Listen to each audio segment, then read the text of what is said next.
Okay, good evening to all. എല്ലാവർക്കും സ്പൈൻഗോ കമ്മ്യൂണിറ്റിയിലേക്ക് സ്വാഗതം. ഇന്നത്തെ സെക്ഷനിൽ നമ്മൾ ചർച്ച ചെയ്യുന്നത് കൈവേദനയെ കൈയൊഴിയാം എന്ന വിഷയമാണ്.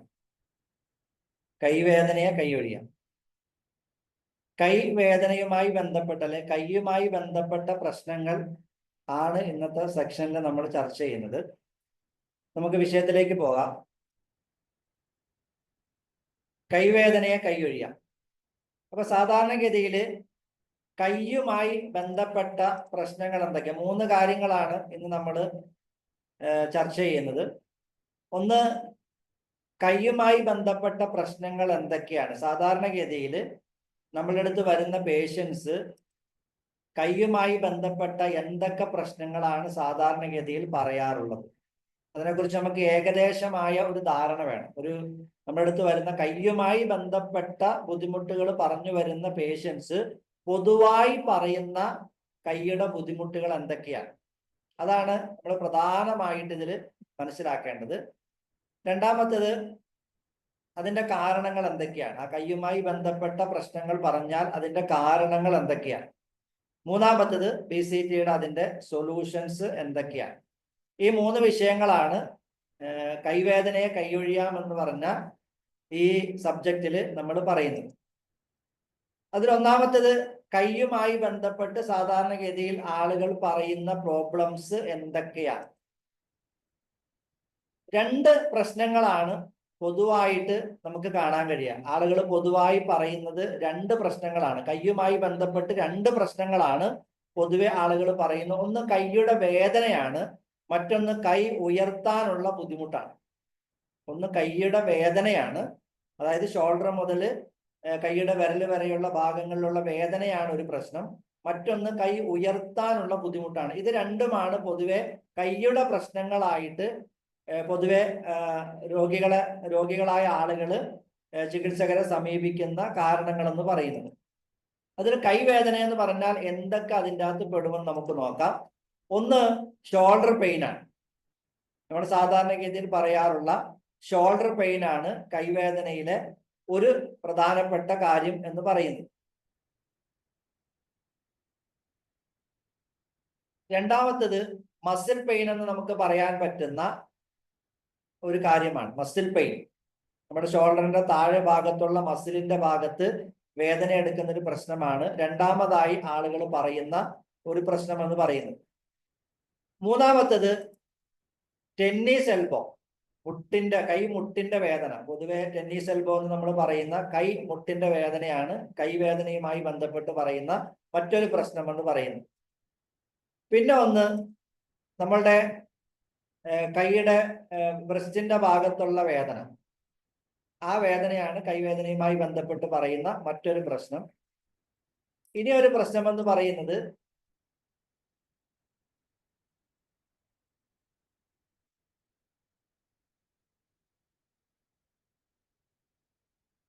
വേറൊരു പ്രശ്നം എന്ന് പറയുന്നത് കൈ വിരലുകൾക്കുള്ള അസ്വസ്ഥതയാണ്. അത് കൈ തരിപ്പാകാം, മരവിപ്പാകാം, അല്ലെങ്കിൽ പലതരത്തിലുള്ള ബുദ്ധിമുട്ടാകാം. ഇതാണ് കൈവേദനയുമായി ബന്ധപ്പെട്ട് പറയുന്ന മറ്റൊരു പ്രശ്നം എന്ന് പറയുന്നത്.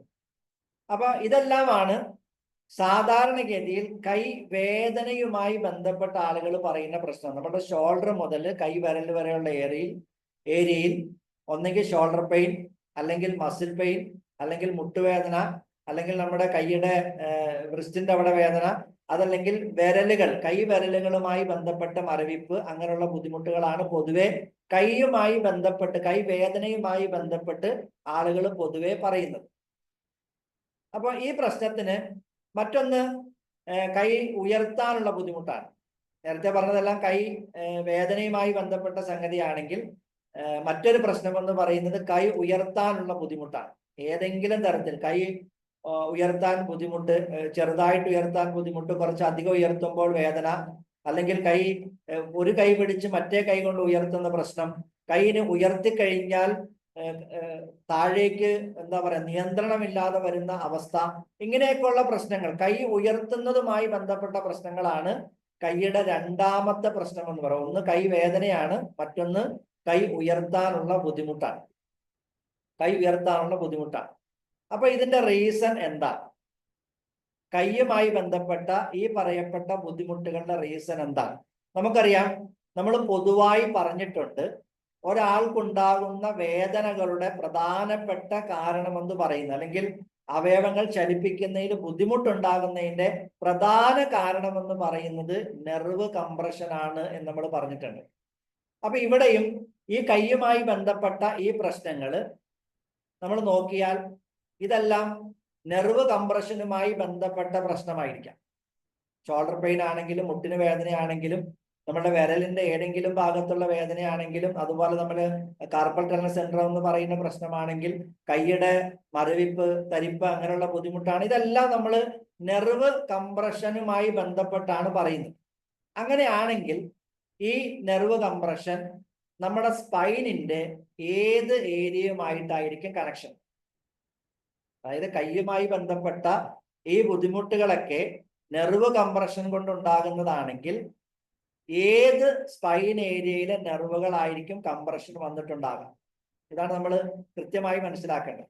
നമ്മൾ സ്പൈനിന്റെ ഓരോ ഏരിയയും നമ്മുടെ സ്പൈനിന്റെ ഓരോ ഏരിയയിൽ നിന്ന് വരുന്ന നെർവുകൾ ഏതൊക്കെ ഏരിയയുമായി കണക്റ്റഡ് ആണെന്ന് നമ്മൾ ഇതിനു മുമ്പ് ഒരു സെക്ഷനിൽ പറയുകയുണ്ടായി. നെർവ് കണക്ഷനുമായി ബന്ധപ്പെട്ട് പറഞ്ഞപ്പോ നമ്മൾ സ്പൈനിന്റെ ഓരോ ഏരിയയും, cervical area, thoracic area, lumbar area, ഇങ്ങനെ ഓരോ ഏരിയകളും ഏത് ശരീരഭാഗങ്ങളുമായിട്ടാണ് കണക്ഷൻ എന്ന് നമ്മൾ പറയുകയുണ്ടായി. അങ്ങനെയാണെങ്കിൽ ആ കണക്ഷൻ വെച്ച് നമ്മൾ ചിന്തിച്ചാൽ ഈ പറയപ്പെട്ട കൈയുമായി ബന്ധപ്പെട്ട കണക്ഷൻ, അല്ല കൈയിലേക്ക് വരുന്ന നെർവുകളുടെ കണക്ഷൻ ഏത് ഏരിയ? നമുക്കറിയാം, സെർവിക്കൽ ഏരിയയുമായിട്ടാണ് അതിന് കണക്ഷൻ എന്നാണ് നമ്മൾ മനസ്സിലാക്കിയിരിക്കുന്നത്. അതായത് സെർവിക്കൽ നെർവുമായിട്ടാണ്, അല്ലെങ്കിൽ സെർവിക്കൽ ഏരിയയിൽ നിന്ന് കടന്നു വരുന്ന നെർവുകളാണ് നമ്മുടെ കൈയുടെ ഷോൾഡർ മുതൽ വിരൽ വരെയുള്ള ഭാഗങ്ങളിലേക്ക് കണക്ട് ചെയ്ത് നിൽക്കുന്നത് എന്ന് നമ്മൾ പറയുകയുണ്ടായി. അപ്പോ കൈവേദനയുടെ അല്ലെ കൈ പൊക്കാനുള്ള ബുദ്ധിമുട്ടിന്റെ കാരണം തേടി നമ്മൾ പോകുമ്പോൾ അത് നെർവ് കംപ്രഷൻ ആണെങ്കിൽ ആ നെർവ് കംപ്രഷൻ സ്പൈനിന്റെ ഏത് ഏരിയയിലെ പ്രോബ്ലം ആണെന്ന് നമ്മൾ അന്വേഷിക്കുമ്പോൾ കണ്ടെത്തുന്ന ഏതാണ്? സെർവിക്കൽ ഏരിയയിലെ. കാരണം സെർവിക്കൽ നെർവുമായിട്ടാണ് കൈക്ക് കണക്ഷൻ. അതുകൊണ്ട് തന്നെ സെർവിക്കൽ ഏരിയയിലെ എന്തെങ്കിലും പ്രശ്നമായിരിക്കും നമ്മളുടെ കൈയുമായി ബന്ധപ്പെട്ട ബുദ്ധിമുട്ടിന്റെ കാരണം. വളരെ കൃത്യമായ രീതിയിൽ മനസ്സിലാക്കാം. നമ്മൾ ഇതിനു മുമ്പ് സ്പൈനിന്റെ ഓരോ ഏരിയയിൽ നിന്നും വരുന്ന നെർവുകൾ ശരീരത്തിന്റെ ഏതൊക്കെ ഭാഗങ്ങളുമായി കണക്ട് ചെയ്ത് നിൽക്കുന്നു എന്ന് നമ്മൾ നേരത്തെ പറഞ്ഞിട്ടുണ്ട്. അത് വെച്ച് നമ്മൾ കണക്ട് ചെയ്യുമ്പോൾ നമ്മുടെ കൈയുമായി ബന്ധപ്പെട്ട നെർവുകൾ നമ്മുടെ സെർവിക്കൽ ഏരിയയിലായിട്ടാണ് കണക്ഷൻ ഉള്ളത്. നമ്മുടെ സെർവിക്കൽ ഏരിയയുമായിട്ടാണ് കണക്ട് ചെയ്ത് നിൽക്കുന്നത്. അപ്പൊ സ്വാഭാവികമായിട്ടും ഈ കൈയുടെ പ്രശ്നങ്ങൾക്ക് കാരണം നെർവ് കംപ്രഷൻ ആണെങ്കിൽ ആ നെർവ് കംപ്രഷന് കാരണം നമ്മുടെ സ്പൈനിന്റെ ഷേപ്പിൽ വരുന്ന വ്യത്യാസമാണെങ്കിൽ കൈവേദനയ്ക്ക് കാരണമായ സ്പൈനിന്റെ ഷേപ്പ് വ്യത്യാസം സ്പൈനിന്റെ ഏത് ഭാഗത്താണ് ഉണ്ടാവുക? നമ്മൾ പഠിച്ചതനുസരിച്ച് കൃത്യമായി നമുക്ക് പറയാൻ കഴിയും, സെർവിക്കൽ ഏരിയയിലെ സ്പൈനിന്റെ ഷേപ്പ് വ്യത്യാസമാണ് കൈയുടെ പ്രശ്നങ്ങൾക്ക് കാരണം. കാരണം സെർവിക്കൽ ഏരിയയിൽ നിന്ന് വരുന്ന നെർവുകളാണ് കൈയിലേക്ക് കണക്ട് ചെയ്ത് നിൽക്കുന്നത്. അതുകൊണ്ട് കൈയുമായി ബന്ധപ്പെട്ട ഏത് പ്രശ്നമുണ്ടായാലും അതിന്റെ കണക്ഷൻ കിടക്കുന്നത് സെർവിക്കൽ ഏരിയയിലാണ്. സെർവിക്കൽ ഏരിയയിൽ എന്ന് പറഞ്ഞാൽ അവിടുത്തെ സെർവിക്കൽ സ്പൈനിന്റെ ഷേപ്പിൽ വരുന്ന വ്യത്യാസമാണ് കൈയുമായി ബന്ധപ്പെട്ട പ്രശ്നങ്ങളുടെ കാരണം. അപ്പൊ നമ്മൾ സ്വാഭാവികമായി പഠിച്ചിട്ടുണ്ട്, നമ്മുടെ സെർവിക്കൽ ഏരിയയിലെ നെർവുകളാണ് കൈയിലേക്ക് കണക്ട് ചെയ്ത് നിൽക്കുന്നത്. അപ്പൊ സെർവിക്കൽ ഏരിയയിൽ 3 പ്രോബ്ലംസ് ആണ് നമ്മൾ പറഞ്ഞിട്ടുള്ളത്, അല്ലെ? സെർവിക്കൽ ഏരിയയിലെ സ്പൈനിന്റെ ഷേപ്പ് വ്യത്യാസത്തിന് 3 കാരണങ്ങളാണ് നമ്മൾ പറഞ്ഞിട്ടുള്ളത്. ഒന്ന് സെർവിക്കൽ സ്ട്രൈറ്റനിങ് ആണ്, ഒന്ന് സെർവിക്കൽ സ്കോളിയോസിസ് ആണ്, ഒന്ന് സെർവിക്കൽ ഹൈപ്പർ ലോഡോസിസ് ആണ്. ഇങ്ങനെ 3 പ്രശ്നങ്ങളാണ് നമ്മൾ സെർവിക്കൽ ഏരിയയിലെ സ്പൈനിനുണ്ടാകുന്ന രോഗാവസ്ഥയായിട്ട് പറഞ്ഞിട്ടുള്ളത്. അപ്പൊ ഇവിടെ നമ്മുടെ കൈയുമായി ബന്ധപ്പെട്ട ബുദ്ധിമുട്ടുകളുടെ പ്രധാനപ്പെട്ട കാരണം ഈ മൂന്നെണ്ണത്തിൽ ഏതാണ്? സെർവിക്കൽ ഏരിയയുമായി ബന്ധപ്പെട്ട സ്പൈനിന്റെ ഈ 3 രോഗാവസ്ഥയിൽ ഏതാണ് നമ്മുടെ കൈയുമായി ബന്ധപ്പെട്ട ബുദ്ധിമുട്ടുകളുടെ കാരണം എന്ന് നോക്കിയാൽ നമുക്ക് കാണാൻ കഴിയും, അത് സെർവിക്കൽ സ്കോളിയോസിസ് ആണ്. സെർവിക്കൽ സ്കോളിയോസിസ് ആണ് നമ്മളുടെ കൈയുമായി ബന്ധപ്പെട്ട ബുദ്ധിമുട്ടിന്റെ പ്രധാന കാരണം. വളരെ കൃത്യമായി മനസ്സിലാക്കാം. അതായത് സെർവിക്കൽ ഏരിയയിൽ വരുന്ന നെർവുകളാണ് നമ്മുടെ കൈയിലേക്ക് കണക്ട് ചെയ്ത് നിൽക്കുന്നത്. അതുകൊണ്ട് കൈയുമായി ബന്ധപ്പെട്ട എന്ത് ബുദ്ധിമുട്ടുണ്ടായാലും അത് ഏതോ ഒരു നെർവ് കംപ്രഷനാണ്. ആ നെർവ് കംപ്രഷൻ നമ്മുടെ സെർവിക്കൽ ഏരിയയിലുള്ള നെർവുകളുടെ കംപ്രഷനാണ്. ആ നെർവ് കംപ്രഷൻ ഉണ്ടാകാനുള്ള കാരണം സെർവിക്കൽ ഏരിയയിലെ സ്പൈനിന്റെ ഷേപ്പിൽ വരുന്ന വ്യത്യാസമാണ്. 3 തരത്തിലുള്ള ഷേപ്പ് വ്യത്യാസങ്ങൾ സ്പൈനിന് വരുമെന്ന് നമ്മൾ പറഞ്ഞു സെർവിക്കൽ ഏരിയയിൽ. അതിൽ നമ്മുടെ കൈയുമായി കണക്ട് ചെയ്ത് നിൽക്കുന്ന, അല്ല കൈയുടെ ബുദ്ധിമുട്ടുമായി കണക്ട് ചെയ്ത് നിൽക്കുന്ന സെർവിക്കൽ ഏരിയയിലെ സ്പൈനിന്റെ ഷേപ്പ് വ്യത്യാസം എന്ന് പറയുന്നത് സെർവിക്കൽ സ്കോളിയോസിസ് ആണ്. സെർവിക്കൽ സ്കോളിയോസിസ് ആണ്. അപ്പോ കൈയുമായി ബന്ധപ്പെട്ട എന്ത് പ്രശ്നങ്ങൾ, കൈവേദനയുമായി ബന്ധപ്പെട്ട, കൈമരക്കുമായി ബന്ധപ്പെട്ട എന്ത് പ്രശ്നങ്ങൾ പറഞ്ഞാലും നമ്മളുടെ ചിന്തയിലേക്ക് വരേണ്ടത് സെർവിക്കൽ സ്കോളിയോസിസ് ആണ്. സെർവിക്കൽ ഏരിയ ആണ് അതുമായി കണക്ഷൻ. അതിൽ തന്നെ സെർവിക്കൽ സ്കോളിയോസിസ് ആണ് അതിന്റെ കാരണമെന്ന് നമ്മൾ പഠിച്ചു വെച്ച് കഴിഞ്ഞാൽ വളരെ പെട്ടെന്ന് നമുക്കൊരു പേഷ്യന്റ് വന്ന് ഏത് പ്രശ്നം പറഞ്ഞാലും നമുക്ക് പെട്ടെന്ന് സെർവിക്കൽ ഏരിയയിലേക്ക് പോവുക, അവിടെ സ്കോളിയോട്ടിക് ഉണ്ടോ എന്ന് ആദ്യം ചെക്ക് ചെയ്യുക. ഉണ്ടെങ്കിൽ അത് പരിഹരിക്കാൻ വേണ്ടി നമ്മൾ ശ്രമിക്കാം. അപ്പോൾ സെർവിക്കൽ സ്കോളിയോസിസ് ആണ് കൈയുമായി ബന്ധപ്പെട്ട ബുദ്ധിമുട്ടുകളുടെ പ്രധാന കാരണം. സെർവിക്കൽ സ്കോളിയോസിസ്, അതായത് സെർവിക്കൽ ഏരിയയിലെ സ്പൈൻ വലതുവശത്തേക്കോ ഇടതുവശത്തേക്കോ വളഞ്ഞു പോകാം. അങ്ങനെ വളയുമ്പോൾ നമ്മൾ നേരത്തെ പഠിച്ചിട്ടുണ്ട്, ഏതെങ്കിലും ഒരു ഭാഗത്തേക്ക് സ്പൈൻ വളഞ്ഞാൽ ഒരു വശത്തെ നമ്മുടെ ന്യൂറൽ ഫൊറാമിന്റെ ഗ്യാപ്പ് കൂടുകയും മറുവശത്തെ ഗ്യാപ്പ് കുറയുകയും അതിനിടയിലൂടെ കടന്നു പോകുന്ന നെർവുകൾ ജാം ആവുകയും ചെയ്യും. അപ്പൊ സ്വാഭാവികമായിട്ടും നമ്മുടെ വലത് കൈയുമായി ബന്ധപ്പെട്ട ബുദ്ധിമുട്ടുകളാണ് ഒരാൾ പറയുന്നതെങ്കിൽ നമ്മൾ പെട്ടെന്ന് ചിന്ത വരേണ്ടത് ആ വ്യക്തിയുടെ സെർവിക്കൽ ഏരിയയിൽ ഇടതുവശത്തേക്ക് സ്കോളിയോട്ടിക് ഉണ്ടാകും എന്നാണ്. വളരെ കൃത്യമായി മനസ്സിലാക്കി. ഇത് ഒരു പൊതുവായ ധാരണയായിട്ട് മനസ്സിലാക്കി വെക്കുക. 2 സ്ഥലത്തും വരാനുള്ള സാധ്യതയുണ്ട്. 2 സ്ഥലത്തും വരാനുള്ള സാധ്യതയുണ്ട്. പൊതുവായി നമ്മൾ മനസ്സിലാക്കുക, ഒരാൾക്ക് വലത് കൈയുമായി ബന്ധപ്പെട്ടാണ് ഒരു പ്രശ്നം പറയുന്നതെങ്കിൽ 2 ചിന്തകളാണ് നമുക്ക് വരേണ്ടത്. ഒന്ന്, അയാൾക്ക് സെർവിക്കൽ ഏരിയയിൽ സ്കോളിയോട്ടിക് ഉണ്ട് എന്ന ഒരു ചിന്ത ആദ്യം വരണം. രണ്ടാമത്, വലത് കൈക്കാണ് പ്രശ്നം പറയുന്നതെങ്കിൽ ഇടതു ഭാഗത്തേക്കായിരിക്കും സ്കോളിയോട്ടിക് ഉണ്ടാകാൻ സാധ്യത എന്ന ഒരു ചിന്തയും വരണം. ഈ 2 ചിന്തകൾ നമുക്ക് ഒരേപോലെ വന്നു കഴിഞ്ഞാൽ നമുക്ക് ആ ഏരിയയിൽ പോയിട്ട് ആ പ്രശ്നം ഉണ്ടോ എന്ന് ചെക്ക് ചെയ്ത് മനസ്സിലാക്കാം. നമ്മൾ മാനുവലായിട്ട് മനസ്സിലാക്കാൻ ശ്രമിച്ചാൽ അങ്ങനെ ചെയ്യുക. അതല്ലെങ്കിൽ എക്സ്റേ ഉപയോഗിച്ചുകൊണ്ട് നമ്മളത് ക്ലാരിറ്റി വരുത്താൻ വേണ്ടിയിട്ട് ശ്രമിക്കാം. അപ്പോൾ വലത് കൈക്കാണ് പ്രശ്നമെങ്കിൽ ഇടതുവശത്തേക്കായിരിക്കും സ്കോളിയോട്ടിക്, ഇടതുവശത്താണ് പ്രശ്നമെങ്കിൽ വലതുവശത്തേക്കായിരിക്കും സ്കോളിയോട്ടിക്. ഇത് പൊതുവായ അവസ്ഥയാണ്. അതല്ലാതെയും വരാൻ സാധ്യതയുണ്ട് എന്നുകൂടി മനസ്സിലാക്കി വെക്കണം. അതല്ലാതെയും വരാൻ സാധ്യതയുണ്ടെന്ന് കൂടി മനസ്സിലാക്കി വെക്കണം. അപ്പൊ ഇങ്ങനെ സ്കോളിയോട്ടിക് വന്നാൽ, അപ്പൊ കൈയുമായി ബന്ധപ്പെട്ട പ്രശ്നങ്ങളെല്ലാം സെർവിക്കൽ ഏരിയയിലെ സ്കോളിയോസിസ് ആണ് അതിന്റെ പ്രധാന കാരണം. അങ്ങനെയാണെങ്കിൽ ആ സെർവിക്കൽ സ്കോളിയോസിസ് നമുക്ക് എങ്ങനെയാണ് പരിഹരിക്കാൻ സാധിക്കുക? സെർവിക്കൽ സ്കോളിയോട്ടിക്ക് പരിഹരിക്കാൻ വേണ്ടി BCTയുടെ ടിപ്സ് എന്ന് പറയുന്നത്, അതായത് കഴുത്ത് ഒരു ഭാഗത്തേക്ക് ചെരിഞ്ഞിരിക്കുന്ന നമുക്ക് പൊതുവായിട്ട് നമുക്ക് കാണാൻ കഴിയും. നമുക്ക് എക്സ്റേ ഒന്നും ഇല്ലെങ്കിലും ഒരാളുടെ കഴുത്തിന്റെ ഭാഗത്തേക്ക് നോക്കിയാൽ, ബാക്ക് സൈഡിൽ നിന്ന് നോക്കിയാൽ അയാളുടെ കഴുത്ത് ഏതെങ്കിലും ഒരു വശത്തേക്ക് ചെരിച്ചു പിടിച്ച് നിൽക്കുന്നതായിട്ട് നമുക്ക് കാണാൻ കഴിയും. അങ്ങനെ കണ്ടു കഴിഞ്ഞാൽ സ്വാഭാവികമായിട്ട് നമുക്ക് അറിയാമല്ലോ ഏത് ഭാഗത്തേക്കായിരിക്കും വളവ് ഉണ്ടാവുക എന്ന് നമുക്ക് നേരിട്ട് തന്നെ കണ്ട് മനസ്സിലാക്കാൻ സാധിക്കും. അപ്പൊ ഈ പ്രശ്നത്തിനുള്ള, സെർവിക്കൽ സ്കോളിയോസിനുള്ള BCTയുടെ സൊല്യൂഷൻ എന്താണ്?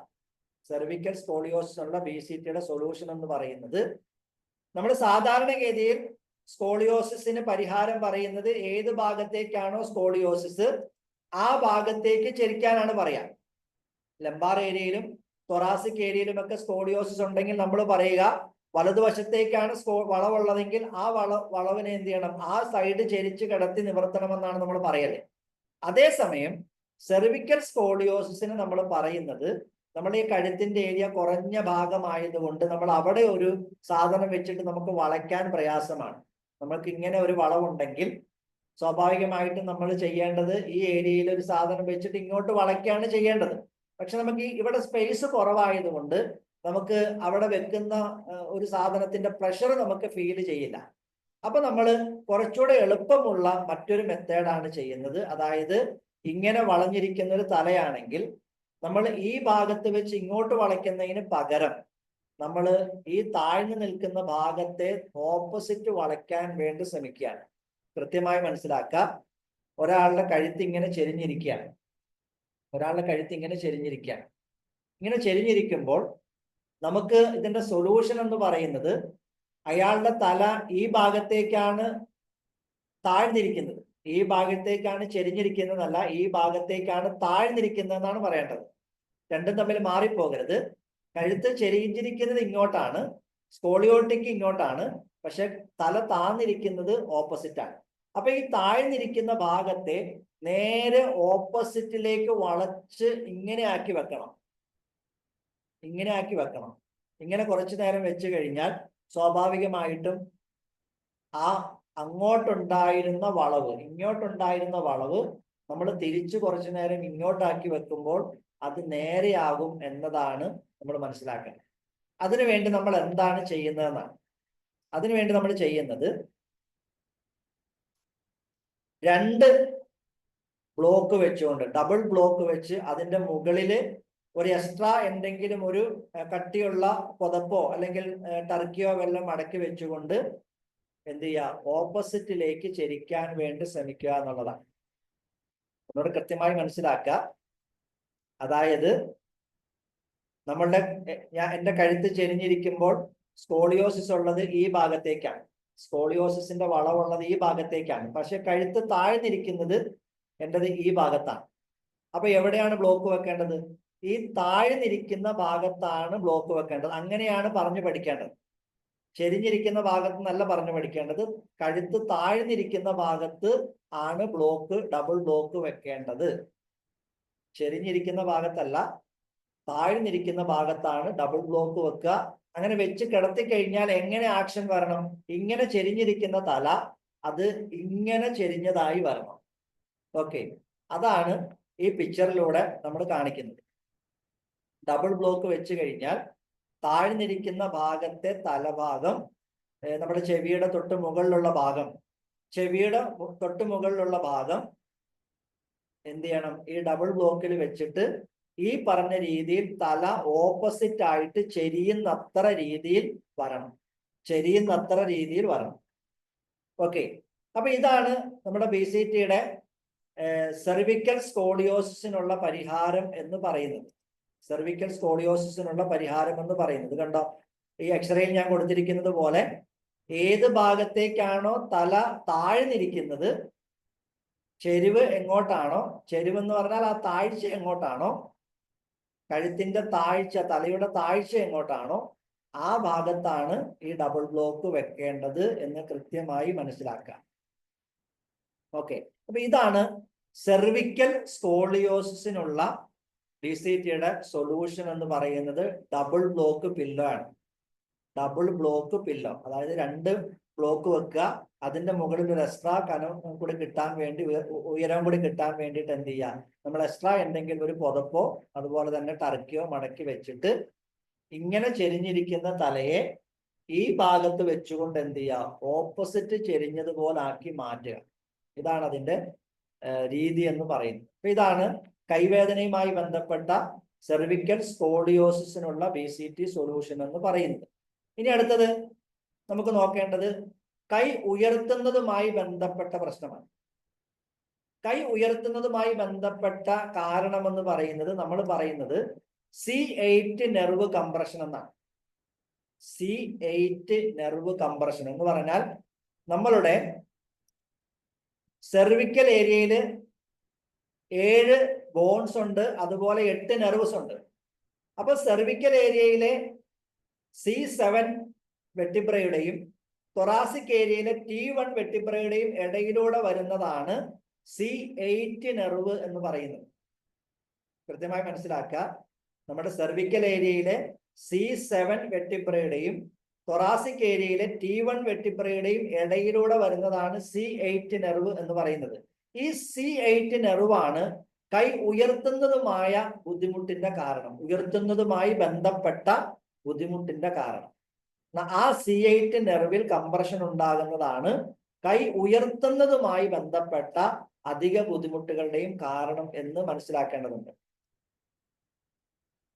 അപ്പൊ സാധാരണഗതിയിൽ നമ്മൾ കൈ ഉയർത്തുന്നതുമായി ബന്ധപ്പെട്ട ബുദ്ധിമുട്ടുള്ളവരെയൊക്കെ ശ്രദ്ധിച്ചു നോക്കിയാൽ അവരുടെ എല്ലാം ഈ കഴുത്തിന്റെ ഈ ഭാഗത്ത്, അതായത് ആ C7 T1 വെട്ടിബ്രാസ് വരുന്ന ആ ഏരിയയിൽ ഒരു ബൾജിങ് പോലെ നമുക്ക് കാണാൻ പറ്റും. പൊതുവെ കൈ ഉയർത്തുന്ന ബുദ്ധിമുട്ട് പറയുന്നവരെല്ലാം, അതായത് സ്കെൽറ്റായ ആളുകളല്ല, ഇച്ചിരി വണ്ണമുള്ള ആളുകളാണെങ്കിൽ അവരെല്ലാം തന്നെ കൈ ഉയർത്തുന്നതുമായി ബന്ധപ്പെട്ട് ബുദ്ധിമുട്ട് പറയുന്നവരെല്ലാം നമ്മൾ ശ്രദ്ധിച്ചാല് അവരുടെ ഈ കഴുത്തിങ്ങനെ കുനിക്കുമ്പോഴുള്ള ആ ഭാഗത്ത്, അതായത് നമ്മുടെ ഈ കപ്പിംഗ് തെറാപ്പിയുടെ ഭാഷയിൽ പറഞ്ഞാൽ കാഹില് എന്ന് പറയുന്ന ആ ഭാഗം, അതുപോലെ തന്നെ എന്താ പറയാ 16 എന്ന് പറയുന്ന ആ ഭാഗം, C7 T1 വെട്ടിബ്രാസ് ചേരുന്ന ആ ഭാഗം, ആ ഭാഗത്തൊരു ബൾജിങ് പോലെ നമുക്കിങ്ങനെ കാണാൻ പറ്റും. അപ്പൊ ഈ ബൾജിങ് വരാനുള്ള കാരണം അവിടെ ബോണുകൾ അതിന്റെ പൊസിഷൻ തെറ്റി നിൽക്കുന്നത് കൊണ്ടുണ്ടാകുന്ന ഒരു നെർവ് കംപ്രഷന്റെ ഭാഗമായിട്ടാണ് ആ ബൾജിങ് അവിടെ വരുന്നത്. അപ്പൊ ഇവിടെ നമ്മൾ മനസ്സിലാക്കേണ്ട ഒരു സംഗതി, ഇത്തരത്തില് ഈ ബൾജിങ് വരുന്ന ആളുകളെല്ലാം നമ്മൾ ശ്രദ്ധിച്ചാല്, അല്ല കൈ ഉയർത്തുന്നതുമായി ബന്ധപ്പെട്ട ബുദ്ധിമുട്ട് പറയുന്നവരൊക്കെ നമ്മൾ ശ്രദ്ധിച്ചാല് അവർക്ക് പലപ്പോഴും ഒരേ സമയം തൊറാസിക്കില് ഹൈപ്പർ കൈഫോസിസും സെർവിക്കലില് ഹൈപ്പർ ലോഡോട്ടിക്കും ഉള്ളതായിട്ട് നമുക്ക് കാണാൻ പറ്റും. ഈ ചിത്രത്തിൽ അത് ഏകദേശം മനസ്സിലാകും. അതായത് കൈ ഉയർത്തുന്നതുമായി ബന്ധപ്പെട്ട് പറയുന്ന അല്പം വണ്ണമുള്ള ആളുകളെയൊക്കെ നമ്മൾ എടുത്തു കഴിഞ്ഞാൽ അവർക്ക് ഞാൻ നേരത്തെ പറഞ്ഞതുപോലെ ആ കഴുത്തിന്റെ ആ ഭാഗത്ത് ബൾജിങ് ഉണ്ടാകും. അതിനു പുറമെ അവരെല്ലാം തൊറാസിക് ഹൈപ്പർ കൈഫോട്ടിക് ഉള്ളവരും അതോടൊപ്പം തന്നെ സെർവിക്കലില് ഹൈപ്പർ ലോഡോസിസ് ഉള്ളവരായിരിക്കും. സെർവിക്കലിൽ ഹൈപ്പർ ലോഡോസിസും ഉള്ള ആളുകളായിരിക്കും. അപ്പൊ ഇവിടെ നമുക്കിതിന്റെ സൊല്യൂഷൻ എന്ന് പറയുന്നത് എന്താണ്? നമുക്കിതിന്റെ സൊല്യൂഷൻ എന്ന് പറഞ്ഞാൽ എന്താണ്? നിങ്ങൾ കൃത്യമായി മനസ്സിലാക്കുക. കൈ ഉയർത്താൻ ബുദ്ധിമുട്ടുള്ള ആളുകളെല്ലാം, ഏകദേശം ബഹുഭൂരിപക്ഷം ആളുകളിൽ നമ്മൾ അങ്ങനെയാണ് കണ്ടിട്ടുള്ളത്, അതല്ലാത്ത ആളുകളുമുണ്ട്. ഈ കൈ ഉയർത്താൻ ബുദ്ധിമുട്ട് പറയുന്ന ആളുകളിൽ അധികവും വണ്ണമുള്ള ആളുകളായിരിക്കും, പ്രത്യേകിച്ച് സ്ത്രീകളായിരിക്കും അധികവും. അപ്പൊ ഇവരുടെ എല്ലാം ഈ C7 T1 ആ ഏരിയയിൽ ഒരു ബൾജിങ് ഉണ്ടാവും. അതോടൊപ്പം തന്നെ ഇവരുടെ എല്ലാം പൊതുവായ പ്രകൃതം നമ്മൾ നോക്കിയാൽ അവര് തൊറാസിക്കൽ ഹൈപ്പർ കൈഫോട്ടിക് ഉള്ളവരും സെർവിക്കൽ ഏരിയയിൽ ഒരു ഹൈപ്പർ ലോഡോസിസ് ഉള്ളവരുമായിട്ട് നമുക്ക് കാണാൻ പറ്റും. അപ്പൊ ഇവിടെ നമുക്ക് ഇതിന്റെ സൊല്യൂഷൻ എന്ന് പറയുന്നത്, ആദ്യം നമ്മൾ ചെയ്യേണ്ടത് ഇവരുടെ ഹൈപ്പർ കൈഫോട്ടിക് കുറയ്ക്കാൻ ശ്രമിക്കുക എന്നുള്ളതാണ്. കൈ ഉയർത്താൻ ബുദ്ധിമുട്ടുള്ള ആളുകൾക്ക് ഹൈപ്പർ കൈഫോട്ടിക് ഉണ്ടെങ്കിൽ ആദ്യം നമ്മൾ ശ്രമിക്കേണ്ടത് എന്താണ്? അവരുടെ ഹൈപ്പർ കൈഫോട്ടിക്, തൊറാസിക് ഏരിയയിലെ ഹൈപ്പർ കൈഫോട്ടിക് കുറയ്ക്കാൻ ശ്രമിക്കണം. അത് നമ്മൾ എന്താ ചെയ്യാം? തൊറാസിക് ഏരിയയിലെ ഹൈപ്പർ കൈഫോട്ടിക് കുറയ്ക്കാൻ നമ്മൾ ചെയ്യുന്നത് T ബ്ലോക്കിൽ കിടത്തുക എന്നതാണ് നമ്മൾ സാധാരണഗതിയിൽ പറയുന്നത്.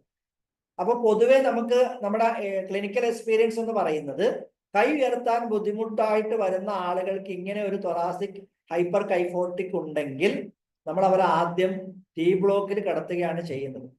ഒരു പക്ഷേ ആ T ബ്ലോക്കിൽ കിടത്തി എഴുന്നേൽപ്പിക്കുമ്പോൾ തന്നെ ആ ഹൈപ്പർ കൈഫോട്ടിക്കിന്റെ അളവ് കുറയുമ്പോൾ തന്നെ പലർക്കും കൈ ഉയർത്താൻ സാധിക്കുന്നതായിട്ട് നമ്മൾ കണ്ടിട്ടുണ്ട്.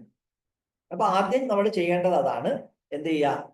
ഈ കൈ ഉയർത്താനും ബുദ്ധിമുട്ടുള്ള ആളുകൾക്ക് ഹൈപ്പർ കൈഫോട്ടിക് ഉണ്ടെങ്കിൽ നമ്മൾ ആദ്യം ചെയ്യേണ്ടത് എന്ത് ചെയ്യുക? ഹൈപ്പർ കൈഫോട്ടിക് കുറയ്ക്കാൻ വേണ്ടി ശ്രമിക്കുക. അതിനുവേണ്ടി നമ്മൾ അവരെ ആദ്യം എന്ത് ചെയ്യുക? T ബ്ലോക്കിൽ കിടത്താം. T ബ്ലോക്കിൽ കിടത്തി എഴുന്നേൽപ്പിക്കുമ്പോൾ ഏകദേശം ആളുകളുടെയൊക്കെ കൈ ഉയർത്താനുള്ള ബുദ്ധിമുട്ട് മാറിയിട്ടുണ്ടാകും. അങ്ങനെ മാറിയില്ലെങ്കിൽ അടുത്ത സ്റ്റെപ്പിൽ നമ്മൾ ചെയ്യേണ്ടത് എന്താ? അവരുടെ ആ കഴുത്തിന്റെ ബൾജിങ് ഉള്ള ഭാഗത്ത് എന്തെങ്കിലും ഒരു തുണി മടക്കി വെച്ചിട്ട് ആ ഭാഗത്ത് മാത്രം പ്രഷർ കിട്ടുന്ന രീതിയിൽ എന്ത് ചെയ്യുക? എന്തെങ്കിലും ഒരു തുണിയോ അല്ലെങ്കിൽ ഇതുപോലെ നമ്മളുടെ സാധാരണ നമുക്ക് കിട്ടുന്ന ടിഷ്യൂവിന്റെ ഈ കവറ്, അതുപോലെ എന്തെങ്കിലും ഒരു വസ്തു, ഒരു അല്പം കട്ടിയുള്ള, അവിടെ പ്രഷർ കിട്ടാൻ സഹായിക്കുന്ന എന്തെങ്കിലും ആ ഏരിയയിൽ മാത്രം, ആ ബൾജിങ് ഉള്ള ഏരിയയിൽ മാത്രം പ്രഷർ കിട്ടാൻ സഹായിക്കുന്ന എന്തെങ്കിലും ഒരു വസ്തു ചുരുട്ടിയല്ല വെക്കേണ്ടത്, റോളായിട്ടല്ല വെക്കേണ്ടത്, മറിച്ച് മടക്കി വെക്കുക. ആദ്യം നമ്മൾ ഹൈപ്പർ കൈഫോട്ടിക്ക് കുറയ്ക്കാൻ വേണ്ടി ടി ബ്ലോക്കിൽ കിടത്തുക. അതിനുശേഷം എന്ത് ചെയ്യുക, ആ ഏരിയയിൽ എന്തെങ്കിലും ഒരു സാധനം മടക്കി വെക്കുക. ഇതാണ് പൊതുവായി നമുക്ക് ചെയ്യാനുള്ള കാര്യം. അതല്ലെങ്കിൽ ഇങ്ങനെ ഇരുത്തുകയും ചെയ്യാം. കിടത്താൻ ബുദ്ധിമുട്ടുണ്ടെങ്കിൽ ആ ബൾജിങ് ഉള്ള ഭാഗത്ത് എന്തെങ്കിലും ഒരു കട്ടിയുള്ള വസ്തു വെച്ചിട്ട് നമുക്കിങ്ങനെ ഇരുത്തുകയും ചെയ്യാം. അപ്പോൾ ആ ബൾജിങ് കുറഞ്ഞു വരുമ്പോൾ അതനുസരിച്ച് കൈ ഉയർത്താനുള്ള ബുദ്ധിമുട്ട് കുറഞ്ഞു വരുന്നത് നമുക്ക് കാണാൻ പറ്റും. അപ്പൊ ഇതാണ് കൈ ഉയർത്തുന്നതുമായി ബന്ധപ്പെട്ടുള്ള ബുദ്ധിമുട്ടിനുള്ള നമ്മുടെ സൊല്യൂഷൻ. അപ്പൊ കൈ ഉയർത്തുന്നതുമായി ബന്ധപ്പെട്ട ബുദ്ധിമുട്ടിന്റെ അടിസ്ഥാന കാരണം എന്ന് പറയുന്നത് C8 നെർവ് കംപ്രഷൻ ആണ്. C8 നെർവ് കംപ്രഷൻ ആണ്. അത്തരത്തിലുള്ള ആളുകളുടെ എല്ലാം കഴുത്തിന്റെ ഭാഗത്ത് ഒരു ബൾജിങ് ഉണ്ടാകും. ഇവരെല്ലാം പൊതുവെ ഹൈപ്പർ കൈഫോട്ടിക് ഉള്ളവരായിരിക്കും. അതുപോലെ സെർവിക്കൽ ഹൈപ്പർ ലോഡോട്ടിക് ഉള്ളവരായിരിക്കും. അപ്പൊ എന്ത് ചെയ്യുക, നമ്മൾ ആദ്യത്തിൽ അവരുടെ ഹൈപ്പർ കൈഫോട്ടിക് കുറയ്ക്കാൻ വേണ്ടി ടി ബ്ലോക്കിൽ കിടത്തുക. അതിനുശേഷവും കൈയെടുത്തുന്ന ബുദ്ധിമുട്ട് മാറിയില്ലെങ്കിൽ അവരുടെ ബൾജിങ് ഉള്ള ഏരിയയിൽ നമ്മൾ എന്തെങ്കിലും ഒരു തുണിയോ അല്ലെങ്കിൽ അതുപോലെ എന്തെങ്കിലും ഒരു സാധനം മടക്കി വെക്കുക. റോളായിട്ടല്ല, മടക്കി വെക്കുക. ഇതാണ് നമ്മൾ കൈ ഉയർത്താനുള്ള ബുദ്ധിമുട്ടുമായി ബന്ധപ്പെട്ട് C8 നെർവ് കംപ്രഷൻ പരിഹരിക്കാൻ വേണ്ടി ചെയ്യേണ്ടത്. C8 നെർവ് കംപ്രഷൻ പരിഹരിക്കാൻ വേണ്ടി ചെയ്യേണ്ടത്. ഇനി ഒരു കാര്യം കൂടി ഇതിൻ്റെ അകത്ത് കൃത്യമായി നമ്മൾ മനസ്സിലാക്കണം. നമ്മൾ ഈ സെർവിക്കൽ ഏരിയയിൽ ഹൈപ്പർ ലോഡോസിസ് ഉള്ള ആളുകളെ സംബന്ധിച്ചിടത്തോളം അവർക്ക് സിവിയർ ആയ ചില കൈ ഉയർത്താനുള്ള ബുദ്ധിമുട്ടുകൾ പലപ്പോഴും വരാറുണ്ട്. സെർവിക്കൽ ഏരിയയിൽ സിവിയർ ആയിട്ടുള്ള കൂടുതലായിട്ട് ഹൈപ്പർ ലോഡോസിസ് ഉള്ള ആളുകളെ സംബന്ധിച്ചിടത്തോളം അവർക്ക് ചിലർക്ക് കൈ തീരെ ഉയർത്താൻ പറ്റാത്ത, അല്ലെങ്കിൽ ഉയർത്തി മുകളിലേക്ക് കൊണ്ടുപോയി കഴിഞ്ഞാൽ താഴേക്ക് ഇങ്ങനെ നിയന്ത്രണമില്ലാതെ വരുന്ന അവസ്ഥ, അങ്ങനെയൊക്കെയുള്ള ആളുകളെ സംബന്ധിച്ചിടത്തോളം നമുക്ക് ഒരുപക്ഷെ ഒരു പടിയും കൂടെ മുന്നോട്ട് പോയി സെർവിക്കൽ ട്രാക്ഷൻ ചിലപ്പോൾ ഉപയോഗിക്കേണ്ടി വരും. എപ്പോഴും മനസ്സിലാക്കുക, നമ്മൾ ഈ പറഞ്ഞ കൈ ഉയർത്താനുള്ള ബുദ്ധിമുട്ട്, കൈവേദനയുമായി ബന്ധപ്പെട്ട ബുദ്ധിമുട്ടുകൾ നമ്മൾ ഈ പറഞ്ഞ പരിഹാരങ്ങളൊക്കെ ചെയ്തതിന് ശേഷം മാറിയില്ലെങ്കിൽ അടുത്ത ഒരു സ്റ്റെപ്പിൽ നമുക്ക് ചെയ്യേണ്ടി വരുന്ന ഒരു സംഗതി സെർവിക്കൽ ട്രാക്ഷൻ യൂസ് ചെയ്യാന്നുള്ളതാണ്. ഇപ്പൊ നമ്മൾ കൈവേദനയുമായി ബന്ധപ്പെട്ട് പറഞ്ഞ രീതിയിൽ സെർവിക്കൽ സ്പോളിയോട്ടിക് പരിഹരിച്ചു നോക്കി, എന്നിട്ടും അത് ചെറുതായിട്ടേ കുറയുന്നുണ്ടോ അല്ലെങ്കിൽ കുറയുന്നില്ല. കൈ ഉയർത്താനുള്ള ബുദ്ധിമുട്ടിന് നമ്മൾ ഈ പറഞ്ഞ കാര്യങ്ങളൊക്കെ ചെയ്തു നോക്കി, എന്നിട്ടും അത് മാറുന്നില്ലെങ്കിൽ പിന്നെ നമുക്ക് മൂന്നാമതൊരു സ്റ്റെപ്പായിട്ട് ചെയ്യേണ്ടി വരുന്ന, കൈവേദന ആയിക്കോട്ടെ കൈ ഉയർത്താനുള്ള ബുദ്ധിമുട്ടായിക്കോട്ടെ, നമുക്ക് മൂന്നാമതായി ചെയ്യേണ്ടി വരുന്ന ഒരു സൊല്യൂഷൻ എന്ന് പറയുന്നത് സെർവിക്കൽ ട്രാക്ഷൻ യൂസ് ചെയ്യുക എന്നുള്ളതാണ്. സെർവിക്കൽ ട്രാക്ഷൻ യൂസ് ചെയ്യുക, ഇതാണ് സെർവിക്കൽ ട്രാക്ഷൻ എന്ന് പറയുന്നത്. ഇത് പല രീതിയിൽ യൂസ് ചെയ്യാറുണ്ട്. നമ്മൾ മണൽ ബാഗ് അല്ലെങ്കിൽ വാട്ടർ ബാഗ് ഒക്കെ വെച്ച് യൂസ് ചെയ്യാറുണ്ട്. അതല്ലെങ്കിൽ നമുക്ക് സാധാരണഗതിയിൽ നമ്മളുടെ വീട്ടിലെ അല്ലെങ്കിൽ ക്ലിനിക്കിലൊക്കെ ഉണ്ട ഫാനൊക്കെ തൂക്കുന്ന കൊളുത്തുണ്ടെങ്കിൽ അതിൽ നമ്മൾ തൂക്കിയിട്ട് എന്ത് ചെയ്യാം, നമുക്ക് വലിച്ചു മുറുക്കിയിട്ട് എവിടെയെങ്കിലും കെട്ടിവെക്കുന്ന അവസ്ഥയൊക്കെ നമുക്കത് ചെയ്യാൻ പറ്റും. ഇങ്ങനെ ഇരുത്തിയിട്ട് നമുക്കത് ചെയ്യാം, സെർവിക്കൽ ട്രാക്ഷൻ യൂസ് ചെയ്യാം. ഇതുപോലെ കിടത്തിയിട്ടും യൂസ് ചെയ്യാം. പൊതുവായിട്ട് ഇരുത്തിയിട്ട് നമുക്ക് ഏതെങ്കിലും ഒരു ഹുക്കിൽ കൊളുത്തിയിട്ട് വലിച്ച് ടൈറ്റാക്കി വെച്ചാലും നമുക്ക് അത് കുറച്ച് ദിവസം ചെയ്യുന്നതിന്റെ ഫലം നമുക്ക് ലഭിക്കുന്നതാണ്. അപ്പൊ ഇത് മൂന്നാമത്തെ ഒരു സൊല്യൂഷൻ ആയിട്ട് നമ്മൾ മനസ്സിലാക്കേണ്ടതുണ്ട്. അപ്പോ ആകെ മൊത്തം പറഞ്ഞത് നമ്മുടെ കൈയുമായി ബന്ധപ്പെട്ട ബുദ്ധിമുട്ടുകൾ രണ്ടെണ്ണമാണ്. ഒന്ന്, ഷോൾഡർ മുതൽ കൈയുടെ വിരൽ വരെയുള്ള ഏതെങ്കിലും ഭാഗത്തുള്ള വേദനയാണ് ഒരു കാരണം. രണ്ടാമത്തത് കൈ ഉയർത്താനുള്ള ബുദ്ധിമുട്ടാണ്. അതില് കൈ വേദനയുമായി ബന്ധപ്പെട്ടതിന്റെ റീസൺ എന്ന് പറയുന്നത് പൊതുവെ സെർവിക്കൽ ഏരിയയിലാണ്. അതിൽ തന്നെ സെർവിക്കൽ സ്കോളിയോസിസ് ആണ്. കൈ ഉയർത്താനുള്ള ബുദ്ധിമുട്ടുമായി ബന്ധപ്പെട്ട പ്രധാന കാരണം C8 നെർവ് കംപ്രഷൻ ആണ്. സെർവിക്കൽ സ്കോളിയോസിസ് ആണെങ്കിൽ നമ്മളത് ഡബിൾ ബ്ലോക്ക് വെച്ചുകൊണ്ട് തല താഴ്ന്നിരിക്കുന്നത് ഏത് ഭാഗത്താണോ ആ ഭാഗത്ത് വെച്ചുകൊണ്ട് ഓപ്പോസിറ്റിലേക്ക് വളയ്ക്കുന്ന രീതിയിൽ ഡബിൾ ബ്ലോക്ക് പില്ലോ ഉപയോഗിക്കുക.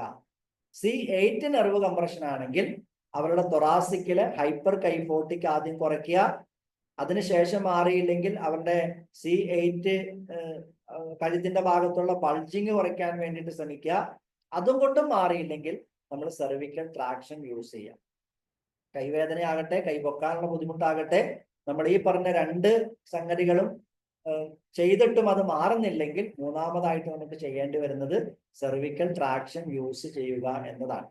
വളരെ സിമ്പിൾ ആയിട്ട് നമുക്ക് ചെയ്യാൻ പറ്റുന്ന ഒരു മെത്തേഡാണിത്. അപ്പൊ ഇതാണ് നമ്മളുടെ കൈവേദനയെ കൈയൊഴിയാമെന്നുള്ള ആ ഒരു സെക്ഷനിലെ BCTയുമായി ബന്ധപ്പെട്ട തിയറികൾ എന്ന് പറയുന്നു. അപ്പൊ ഇതുമായി ബന്ധപ്പെട്ട എന്തെങ്കിലും സംശയങ്ങൾ ഉണ്ടെങ്കിൽ ചോദിക്കാം.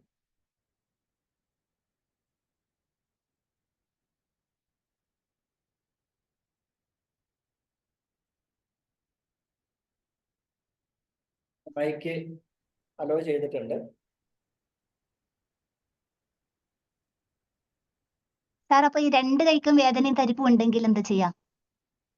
രണ്ട് കൈക്കും വേദനയും തരിപ്പും ഉണ്ടെങ്കിൽ അത് ഒരു വശത്ത് ഷുഗറുമായി ബന്ധപ്പെട്ട പ്രോബ്ലം ഉണ്ടോ എന്ന് ചെക്ക് ചെയ്യണം. അതിന് പുറമെ ഈ C7 ഡിസ്ക് ഡെസിക്കേഷൻ ഉണ്ടാകാനുള്ള സാധ്യത ഉണ്ടാവും അങ്ങനെയുള്ളവർക്ക്.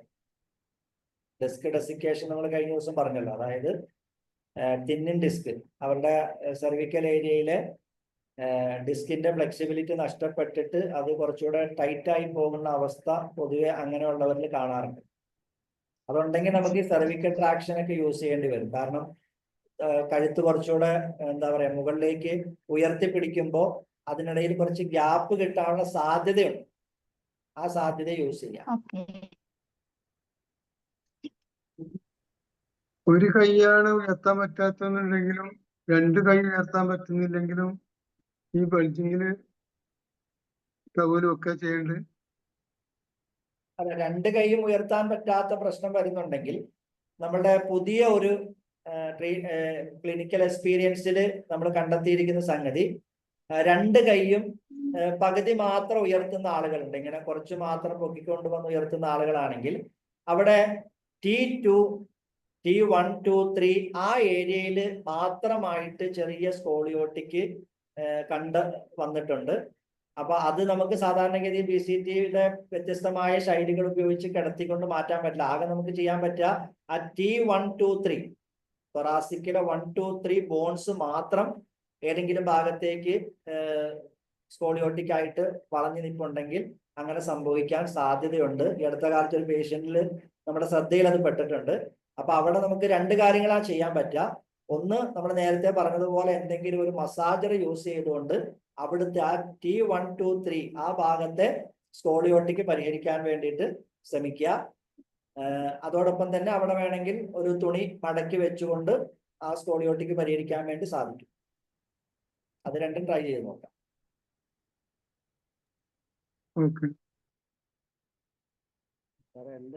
Hello sir. ഹലോ, ജീവ മാഡം ഉണ്ടോ? ജീവ മാഡം വീഡിയോ ഓൺ ആക്കുവോ?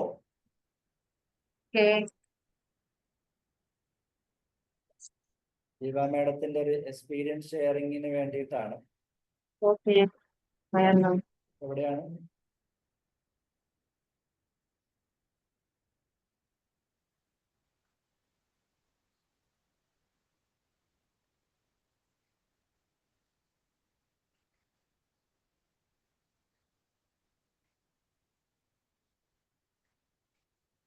ജീവ മാഡം. പറഞ്ഞോട്ടെ. ജീവ മാഡം,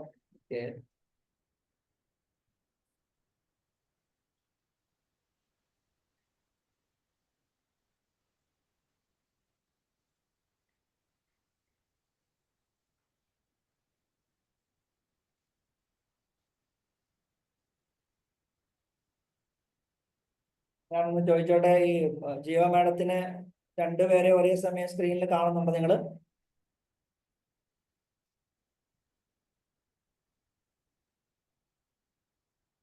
ഹലോ, ആരെങ്കിലും പ്രതികരിക്കോ? ഇല്ലല്ലോ, ഒരാളെ കാണുന്നുള്ളൂ.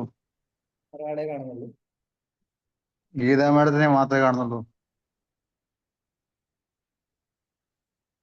ഇപ്പോഴോ? നമ്മളിങ്ങനെ നീക്കിയപ്പോ രണ്ടുപേരെയും കാണുന്നുണ്ടല്ലോ.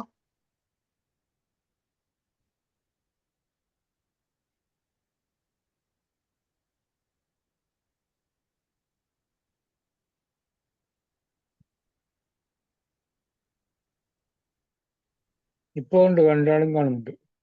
സ്ക്രീൻ ഒന്ന് നീക്കിയാൽ മതി, അപ്പൊ കാണും. ഉണ്ട്. അത് നമ്മൾ എത്ര ആളുണ്ടെന്ന് നോക്കാൻ വേണ്ടിട്ട് ഒന്ന് നീക്കുമ്പം കാണും. ഒന്ന് സംസാരിക്കോ? അതായത് ഒരു ഇന്റർവ്യൂ പർപ്പസ് കിട്ടുമെന്ന് അറിയാൻ വേണ്ടിട്ടാ.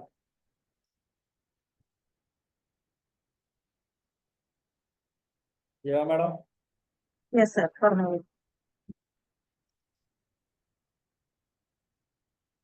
ഇപ്പോഴെങ്ങനെ കാണുന്നത്? Okay.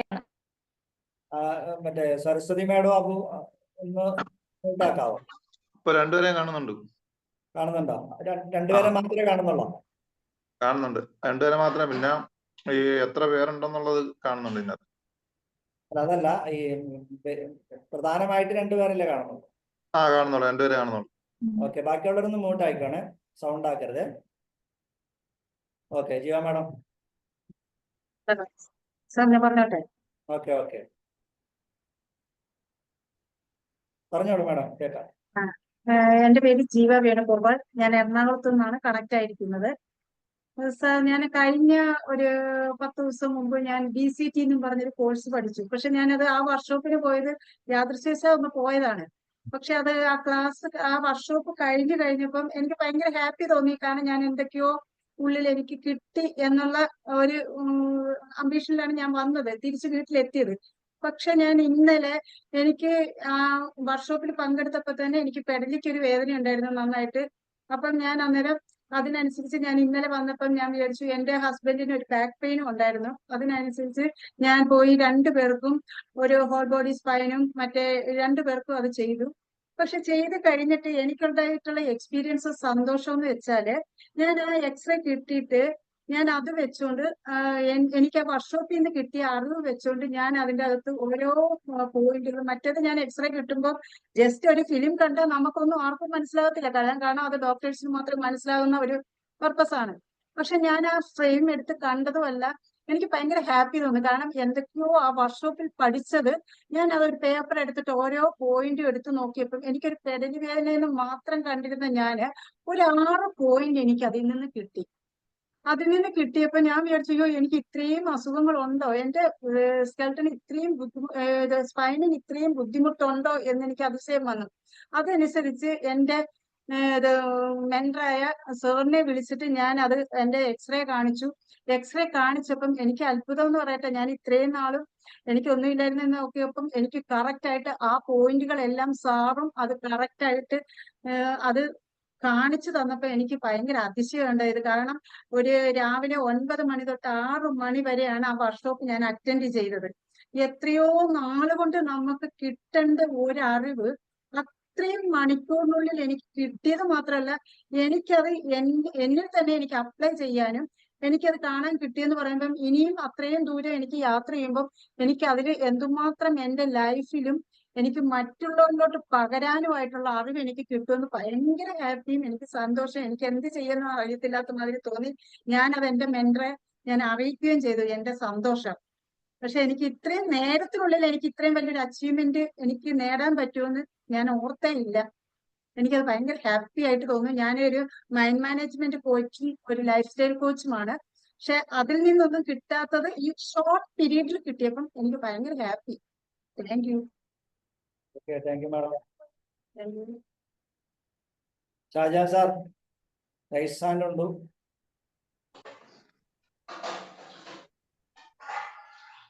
Shajan sir. Hello sir ഒന്ന് ബന്ധപ്പെട്ടോട്ടെ. ആ മാഡം പിന്നെ അന്ന് ആലുവയിൽ വെച്ചാണ് അന്ന് പരിപാടിയിൽ പങ്കെടുത്തതിന്റെ ഓർമ്മ. അതെ അതെ അതെ അതെ. ഞാനന്ന് അവിടെ സംസാരിച്ചിരുന്നു. നമ്മൾ 1.5 വർഷം പഠിച്ചാൽ പോലും കിട്ടാത്ത ഒരു അറിവാണ് ഈ ഒരു തുച്ഛമായ മണിക്കൂർ കൊണ്ട് നമുക്ക് കിട്ടിയെന്ന്. സാറിന്റെ അതെത്ര വളരെ വീഡിയോ ഓൺ ആക്കാൻ പറ്റുമോ? ഞാന് പറ്റുമെങ്കിൽ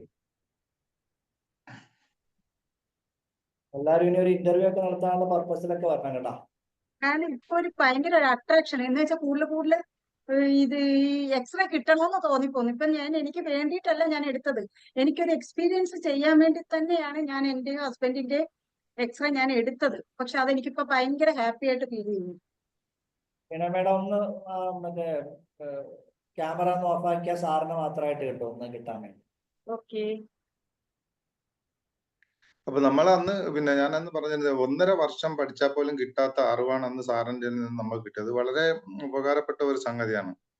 ഞാനിപ്പോ ചികിത്സ നിലവില് ചെയ്യാൻ ഒരുങ്ങുന്നേ ഉള്ളു, ചെയ്തു തുടങ്ങിയിട്ടില്ല. ഇൻഷാ അല്ലാഹ് ചെയ്യാൻ ഒരുങ്ങുന്നുണ്ട്. ഓക്കെ വളരെ സന്തോഷം. Okay, thank you sir.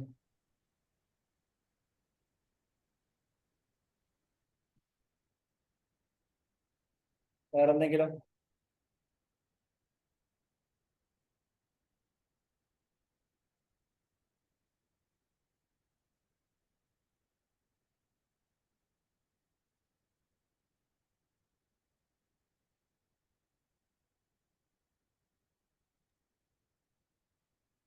Hello sir, ആ ആരാ? കേൾക്കാം. എൻ്റെ പേര് Nishad, Kottayam. Okay okay. Sir, നമുക്കിത് ഈ BCTയുടെ ലൈസൻസ് എങ്ങനെയാണ് നമുക്ക് ക്ലിനിക്കലായിട്ട് ചെയ്യാൻ പറ്റുന്നതാണോ, അതോ വേറെന്തെങ്കിലും? BCT മാത്രം പഠിച്ച ഒരാൾക്ക് ക്ലിനിക്ക് നടത്താൻ പറ്റില്ല. BCT ഒരു ബ്രിഡ്ജ് കോഴ്സാണ്.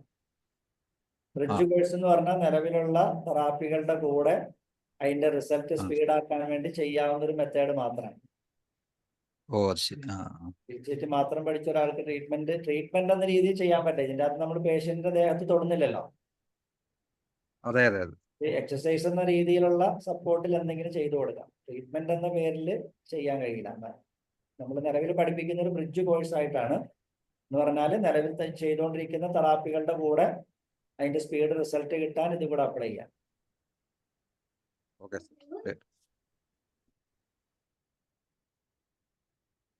സാറേ, ഒരു സംശയം ചോദിച്ചോട്ടെ? സാർ കേൾക്കണുണ്ടോ? കേൾക്കുന്നുണ്ട്, പറഞ്ഞു വേണം. സാറേ, എൻ്റെ അടുത്തൊരു കഴുത്ത് വേദനയുള്ള ഒരാള് വന്നപ്പം അതുപോലെ ഞാന് സാറ് പറഞ്ഞ പോലെ ആ കാലിന്റെ താഴെ ഒരു കട്ടിക്ക് ഇത് വെച്ചിട്ട് കിടത്തി. അപ്പം കൈവേദന കുറഞ്ഞു. എന്ത് പ്രശ്നമാണ്? കഴുത്ത് വേദന? കൈവേദന താഴോട്ട് ഇങ്ങനെ കൈയുടെ വിരല് തരിക്കുകയും ചെയ്യുമായിരുന്നു, ഷോൾഡറിന്റെ അവിടെ പെയിനുമായിട്ട്. അപ്പം അവരോട് ഞാൻ തലേണ ഇല്ലാതെ കിടക്കണമെന്ന് പറഞ്ഞപ്പം അവർ പറഞ്ഞു അവര് തലേണ ഇല്ലാതെ കിടന്ന അവര് അപ്പം കഴുത്തിന്റെ അവിടെ ഒരു മുഴ ഇങ്ങനെ വരുമെന്ന് പറഞ്ഞു. ഹൈപ്പർ ലോഡോട്ടിക് ഉള്ളതായിട്ട് വല്ലതും ഫീൽ ചെയ്തോ? ലോഡോട്ടിക് ഉണ്ട്. പ്രശ്നം വരാം. ലോഡോട്ടിക് ഉണ്ട്, ലോഡോസിസ് ഉണ്ട്, പക്ഷെ ഹൈപ്പർ ആയിട്ട് എനിക്ക് തോന്നിയില്ല. ഇനി അത് ശ്രദ്ധിക്കണം. ഹൈപ്പർ കൈഫോസിസ് ഉണ്ടോ? ഉണ്ട്. അപ്പം ഹൈപ്പർ ലോഡോട്ടിക്കും ഉണ്ടാവും. അപ്പൊ അങ്ങനെയുള്ളവരെ സംബന്ധിച്ചിടത്തോളം കഴുത്ത് കൂടുതലായിട്ട് താഴേക്ക് വെക്കുമ്പോൾ സ്വാഭാവികമായിട്ട് C8 നെർവില് കംപ്രഷൻ ഉണ്ടാകാനുള്ള സാധ്യത കൂടുതലാണ്. അപ്പൊ ഹൈപ്പർ കൈഫോട്ടിക് കുറച്ചാൽ മതി പരമാവധി.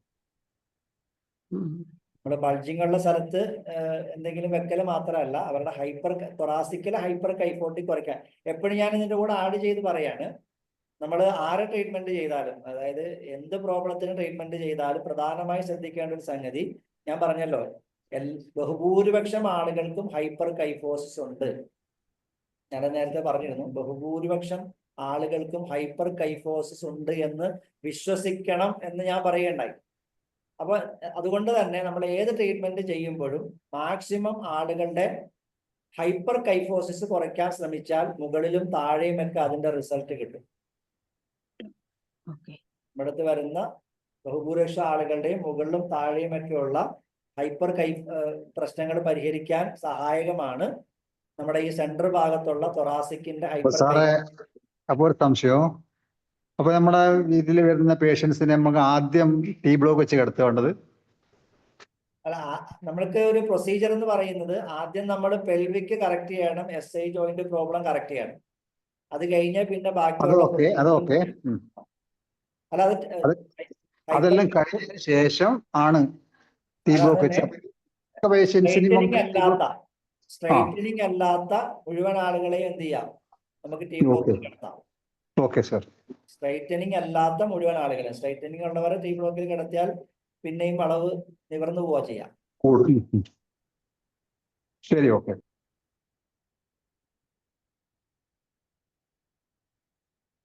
പറഞ്ഞോളൂ, ഹാൻഡ് റൈസ് നടത്തിയിട്ട് പറഞ്ഞോളൂ. സാറേ ഈ സെർവിക്കലിൽ സ്ട്രെയിറ്റനിങ് സംഭവിച്ചു കഴിഞ്ഞാൽ ഒന്നുകൂടെ ഒന്ന് വിശദീകരിക്കുവോ? സെർവിക്കൽ സ്ട്രൈറ്റനിങ് സംഭവിച്ചാൽ നമ്മൾ റോള് വെച്ച് കഴുത്തിന്റെ അവിടെ റോള് വെച്ച് കിടക്കാന്ന്. അത് ശരി. കഴുത്തിന്റെ അവിടെ റോള് വെച്ച് കിടത്താം, വളവുണ്ടാക്കാൻ വേണ്ടി. നഷ്ടപ്പെട്ടു പോയ വളവ് എന്ത് ചെയ്യണം? അകത്തേക്കുള്ള വളവ് റോള് വെച്ച് കിടത്തിയിട്ട് വളവുണ്ടാക്കണം. ശരി. 2-3 പേര് ഇവിടെ, ഹസീന മാഡം, റിയാസ് സാറ്, അല്ല സോറി, ഹസീന മാഡം എന്ന് പറയാനുണ്ട്. ഹസീന മാഡം മൈക്ക് ഓൺ ആയിക്കോ.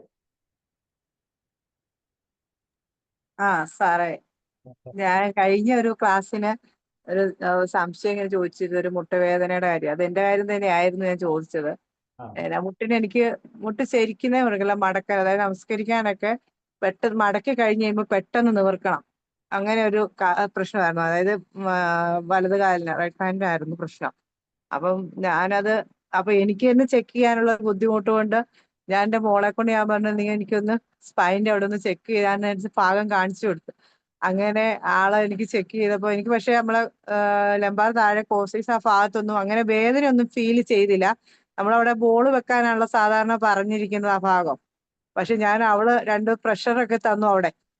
പ്രഷർ തന്നു കഴിഞ്ഞിട്ട് പിന്നെ ഞാൻ ആ കാര്യം ഒന്നും ശ്രദ്ധിച്ചില്ല. കുറെ ദിവസം കഴിഞ്ഞ ദിവസം നമസ്കരിച്ചപ്പോ എനിക്ക് ആ മുട്ടിന് വേദനയൊന്നും ഫീൽ ചെയ്യുന്നില്ല. അപ്പൊ ഞാൻ ഹസ്ബൻഡിനോട് പറഞ്ഞു, ആ കഴിഞ്ഞ ദിവസം മോൾ ആ പ്രഷർ തന്നുകൊണ്ടായിരിക്കും, പക്ഷെ എനിക്കിപ്പോ മുട്ടിന് വേദന ഇല്ല. മുട്ടൊന്നും നിവർത്തി, ഒരു കാലിന് മാത്രമേ ഉണ്ടാകും. അപ്പം ഞാൻ ഇടതു ഭാഗത്താണ് ചെയ്തത്. കൂടുതൽ പ്രഷർ കൊടുത്ത് അവിടെയാണ് ചെക്ക് ചെയ്തതേ ഉള്ളൂ. ബോളൊന്നും ഞാൻ വെച്ചില്ല. വേദന തോന്നുന്ന ഭാഗമാണല്ലോ വെക്കാനാണ്. ട്രീറ്റ്മെന്റ് ചെയ്തില്ല, ചെക്ക് ചെയ്തില്ല, ചെക്ക് ചെയ്തേ ഉള്ളൂ. കാരണം എനിക്ക് വേദന എനിക്ക് സ്വന്തമായിട്ട് ചെയ്യാൻ പറ്റില്ലല്ലോ, ബാക്കി വശം ആയതുകൊണ്ട്. അപ്പൊ ഞാൻ മോളെ കൊണ്ട് നീ ഒന്ന് എനിക്ക് നോക്കിത്താ എന്നും പറഞ്ഞ് ആളെ കൊണ്ട് ഞാൻ പ്രഷർ കൊടുപ്പിച്ച് ഇങ്ങനെ വെച്ച് തമ്പ് വെച്ച് നീ ഒന്ന് അത് ഏരിയ എനിക്കൊന്ന് കറക്റ്റ് അറിയാൻ വേണ്ടി അങ്ങനെ ചെക്ക് ചെയ്തപ്പോ എനിക്ക് അത്ര ആ വേദന ഒന്നും വലിയ ഫീൽ ചെയ്തൊന്നുമില്ല, ആ ഏരിയ ഏതാതൊന്നും, ഇടത് സൈഡ്.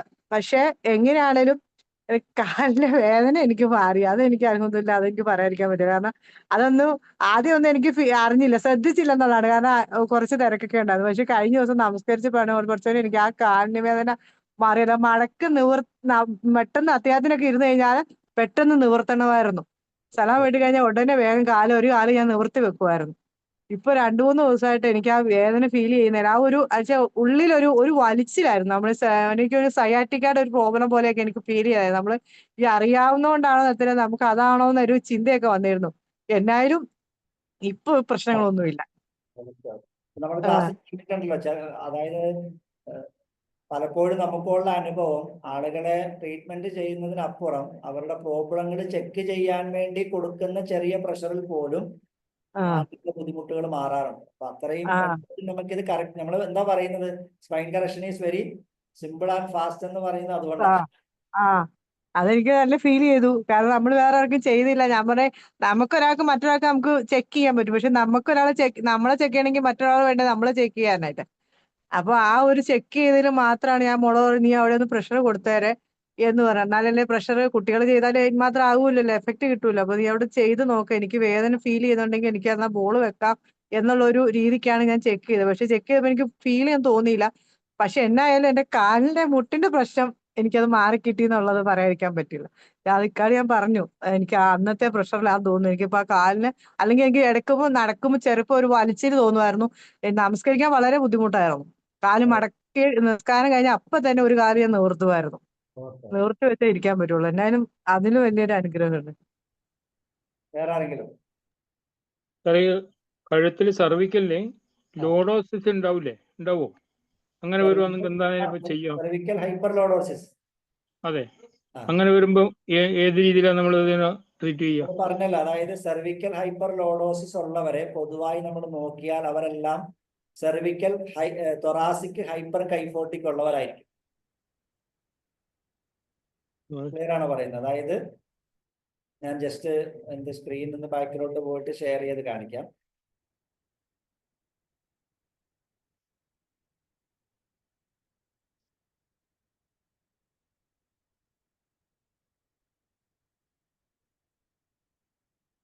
ഈ ചിത്രത്തിൽ കാണുന്ന കാണാം. അതായത് സെർവിക്കൽ ഹൈപ്പർ ലോഡോട്ടിക് ഉള്ളവരൊക്കെ പൊതുവായിട്ട് കാണുന്ന ഒരു കാഴ്ച ഇതാണ്. അവരുടെ ഈ തൊറാസിക്കിന്റെ ഏറ്റവും മുകളിലത്തെ ഭാഗത്ത് ഹൈപ്പർ കൈഫോട്ടിക്കിന്റെ അവസ്ഥ ഉണ്ടാവും. അപ്പൊ ഈ ഹൈപ്പർ കൈഫോട്ടിക്ക് കുറഞ്ഞു വരുമ്പോൾ തന്നെ കഴുത്തെന്താവും, പുറകിലോട്ട് വരും.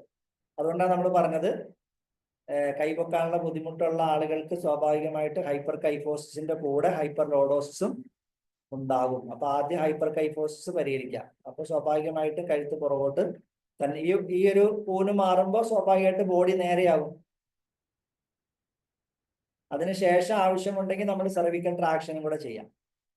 ഓക്കെ, അപ്പൊ അത് ടി ബ്ലോക്കിൽ വെച്ചാൽ തന്നെ പരിഹരിക്കാൻ കഴിയുന്ന അർത്ഥം. അതെ തന്നെ ടി ബ്ലോക്ക്, അത് ഞാൻ പറഞ്ഞല്ലോ. അതായത് നമ്മൾ ഹൈപ്പർ കൈഫോട്ടിക്ക് പരിഹരിക്കാൻ വേണ്ടി ടി ബ്ലോക്കിൽ കിടത്തിയാൽ തന്നെ കൈവെക്കുന്നതുമായി ബന്ധപ്പെട്ട ബുദ്ധിമുട്ടുകൾ മാറി കിട്ടാറുണ്ട് പൊതുവെ.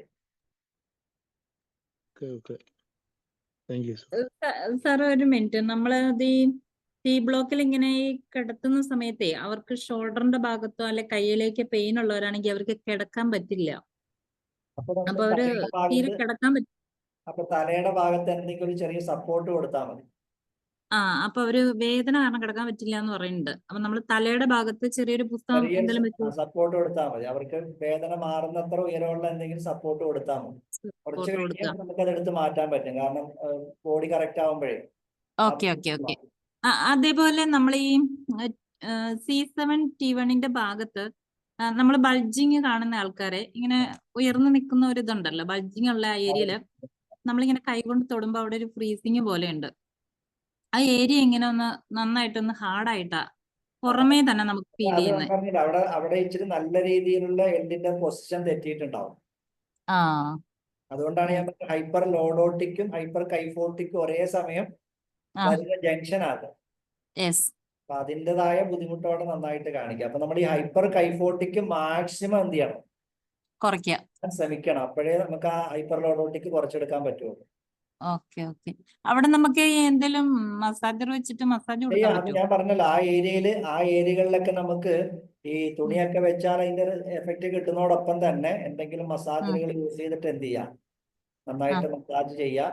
ഇരിക്കുമ്പോഴൊക്കെ അവർ എന്ത് ചെയ്യാം, ബാക്ക് സൈഡിൽ ആ ബൾജിങ് ഉള്ള സ്ഥലത്ത് എന്തെങ്കിലും ഒരു തുണിയോ എന്തെങ്കിലും വെച്ച് ഇരിക്കുകയൊക്കെ ചെയ്ത് കഴിഞ്ഞാൽ കുറച്ചുകൂടെ സ്പീഡ് റിസൾട്ട് കിട്ടും. പൊതുവായിരിക്കുമ്പോൾ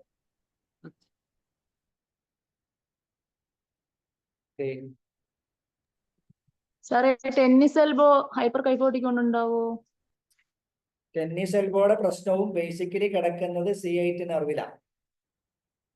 അപ്പൊ സാധാരണഗതിയിൽ നമ്മൾ തുണി മടക്കി ആ ഭാഗത്ത് വെച്ച് കഴിഞ്ഞാൽ തന്നെ ആ പ്രശ്നം മാറാറുണ്ട്. ഇനി ഞാൻ പറഞ്ഞല്ലോ, ഈ C8 നെർവിന് പ്രോബ്ലം ഉണ്ടാകുന്ന ബഹുഭൂരിപക്ഷം അതല്ലാത്ത സ്കെൽറ്റായ ആളുകളുണ്ട് കേട്ടോ. C8 നെർവ് പ്രോബ്ലം ഉണ്ടാകുന്ന ബഹുഭൂരിപക്ഷം ആളുകളെ എടുത്താലും അവർക്കെല്ലാം എന്തുണ്ടായിരിക്കും, നമ്മൾ ഹൈപ്പർ കൈഫോട്ടിക് തൊറാസിക്കിൽ ഉണ്ടായിരിക്കും. അപ്പൊ അത് കുറയ്ക്കാൻ ഈ റോള് അല്ല, ഈ തുണി മടക്കി C8 തുണി മടക്കി വെച്ചിട്ടും വേദന കുറവില്ല. അപ്പം നമ്മൾ ഹൈപ്പർ കൈഫോട്ടിക് പരിഹരിച്ച ടെന്നീസ് എൽബോയ്ക്ക് പരിഹാരം കാണാൻ പറ്റും. ഹൈപ്പർ കൈഫോട്ടിക് കുറയ്ക്കണം. ഹൈപ്പർ കൈഫോട്ടിക് കുറയ്ക്കാൻ നമ്മൾ അവിടെ തുണി മടക്കി വെച്ചാലും നമ്മൾ ഉദ്ദേശിക്കുന്ന റിസൾട്ട് കിട്ടില്ല. ഞാൻ പറഞ്ഞല്ലോ, സ്പൈനിന്റെ മൊത്തം ഏരിയയിലുള്ള പ്രശ്നങ്ങളെ നമ്മൾ ഫോക്കസ് ചെയ്യണം. കാരണം ഇത് സ്പൈൻ പരസ്പരം കണക്റ്റഡ് ആണല്ലോ.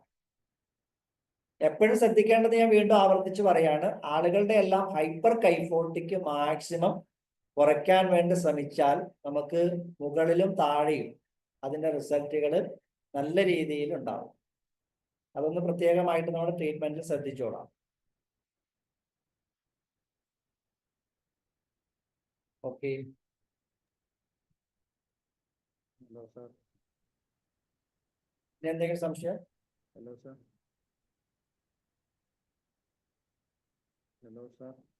നമുക്ക് വൈൻഡപ്പ് ചെയ്യാം. എല്ലാവരും എനിക്ക് തോന്നുന്നു നിങ്ങൾ ഫ്രീ റിവ്യൂ പ്ലസ് റിവ്യൂവിൽ പങ്കെടുക്കാൻ വേണ്ടി രജിസ്റ്റർ ചെയ്തിട്ടുണ്ടാവും. 7-ാം തീയതി വരെയാണ് അതിന്റെ ലാസ്റ്റ് ടൈം. നമ്മുടെ ഓൺലൈൻ പ്ലാറ്റ്ഫോമിൽ ആണ് നിങ്ങളുടെ വീഡിയോസ് നിങ്ങൾ റെക്കോർഡ് ചെയ്ത് അപ്ലോഡ് ചെയ്യേണ്ടത്. അതായത് നിങ്ങളുടെ PCTയുമായി ബന്ധപ്പെട്ട ഫീഡ്ബാക്കിന്റെ വീഡിയോ, 3 പേഷ്യൻസിന്റെ വീഡിയോ, ഇത് നമ്മൾ അടുത്ത ദിവസം എങ്ങനെയാണ് നമ്മുടെ ഈ സൈറ്റിൽ അപ്ലോഡ് ചെയ്യാമെന്ന് കാണിച്ചു തരും. അത് ചെയ്യണം. 7-ാം തീയതിക്കുള്ളിൽ അത് പൂർത്തിയാക്കുന്നവർക്ക് നമ്മുടെ ഫ്രീ റിവ്യൂവിൽ പങ്കെടുക്കാൻ കഴിയും. ഫ്രീ റിവ്യൂ നഷ്ടപ്പെടുത്തരുത്. കാരണം അതിൽ വളരെ വിലപ്പെട്ട കുറേ കാര്യങ്ങൾ നിങ്ങളുമായിട്ട് ഷെയർ ചെയ്യാനുണ്ട്. അപ്പൊ അതുകൊണ്ട് പരമാവധി അതിൽ പങ്കെടുക്കാനുള്ള അവസരം നേടിയെടുക്കാം. അപ്പൊ എല്ലാവർക്കും good night. Good night. Thank you sir.